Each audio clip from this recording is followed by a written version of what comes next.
কিছুক্ষণ আগে বন্দুকওয়ালা গাড়ি দেখেছেন না, এখান থেকে টহল দিয়ে গেছে।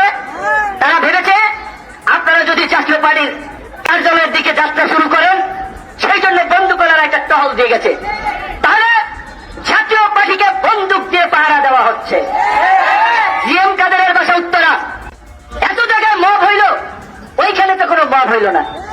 এই যে যারা মবের পালোয়ান, যারা মব বিভিন্ন জায়গায় ফাটাইলেন, ওইখানে কেন ফাটাইলেন না? আপনার সিলেক্টিভ মব করছেন।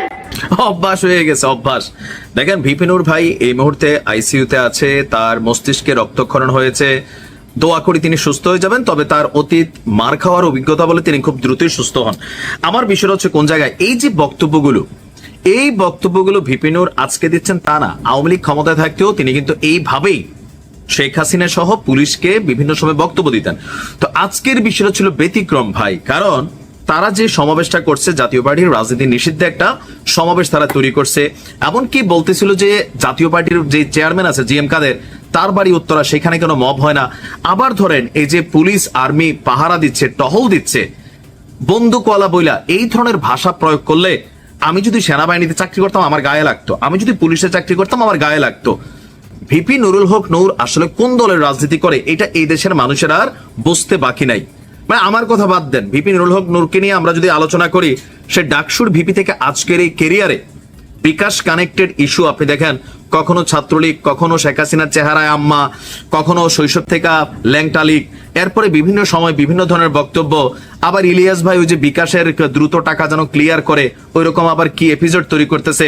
এর মাঝখানে মাই টিভি নিয়ে আবার এখানে আমরা দেখলাম কত কাহিনী। ওই যে রাহি আইসা বলল ভিপি নূর ফোন কলে রাহির সাথেও কথা বলছে। তো এগুলো দেখার পরে ভিপি নূর সম্পর্কে মানুষের আস্থার জায়গাটা কিন্তু জিরো হয়ে গেছে। ভিপি নূরের একটু বোঝা উচিত যে গণ অধিকার পরিষদে আপনি দেখছেন যে আজকে এক এলাকার ভিতরে 100-র উপর নেতাকর্মী পদত্যাগ করছে। ওনার যারা নেতাকর্মী আছে, এর মাঝখানে টপ লাইনে যারা আছেন, ওনারা জুলাই আগস্টে বা আওয়ামী লীগ সরকারের যে দুর্বিষহ অত্যাচার বিভিন্ন বিষয় ছিল, ওই সময় কিন্তু কথা বলছেন, কিন্তু এইভাবে মাইর খান নাই। এখন কেন খাচ্ছেন? কারণ ওই সময় অন্যায় হয়েছে, যারা দেশ শাসন করছে তাদের মনে ভয় ছিল, দুর্বলতা ছিল, যার কারণে থাকে না যে নৈতিকভাবে যখন আপনার মনে মনে পাপের ভয় থাকে, আপনার অ্যাকশনটার ভিতরে এত সততা আসবে না। কিন্তু গতকালকে যে বক্তব্য দিচ্ছে এই আইন শৃঙ্খলা বাহিনীকে নিয়ে, সেনাবাহিনীকে নিয়ে, তো স্বাভাবিকভাবে এখনকার পুলিশ তো বদলাই গেছে, এখনকার সেনাবাহিনী বদলাই গেছে। তো আপনি আইসা প্রকাশ্যে এই ধরনের কথাবার্তা বলবেন, আপনার নেতাকর্মীরা সেখানে হামলা করতে যাবে, তারা পাল্টা হামলা করবে, রাজপথে রক্তাক্ত হবেন, তারপরে মানুষ বলবে এই দেশে কিসের প্রশাসন আছে, ডক্টর ইউনূস সরকার আইন শৃঙ্খলা ব্যালেন্স করতে পারতেছে না। তো সরকারের তো ভাই বিপদ। ইভেন মবের বিরুদ্ধে সেনাবাহিনীর পক্ষ থেকে কিন্তু বেশ কয়েকবার কড়া বক্তব্য দেওয়া হয়েছে, ডক্টর ইউনূসও কড়া বক্তব্য দিয়েছেন। তো সেই বক্তব্যকে পালন করা, ধারণ করা, জানমালের নিরাপত্তা দেওয়া, মানে অপ্রীতিকর কোনো পরিস্থিতি তৈরি না হওয়া, এটা তো ভাই রাষ্ট্রের আইন। তো সেই ক্ষেত্রে আইন শৃঙ্খলা বাহিনী তাদের আইন ফলাইতে গেছে। তো ফলাইতে গিয়ে যদি এইবারই এখন জিএম কাদের গ্রুপ খাইতো, জিএম কাদের আহত হইতো, হয়তো এতটা হইতো না। এক ধরনের মানে বক্তব্য আমরা দেখতাম, যেহেতু ভিপি নুরুল হক নূর তিনি বিভিন্ন কারণে আলোচিত, সমালোচিত, অথবা আওয়ামী লীগ সরকারের দুঃশাসনের বিরুদ্ধে কঠিন বজ্রকণ্ঠে আওয়াজ তুলছেন, এটা আমাদের অস্বীকার করার সুযোগ নাই। কিন্তু ওই যে পুরানো অভ্যাস ভাই, এখনো মন চাইলেও বলতেছেন এমনি সেমনে।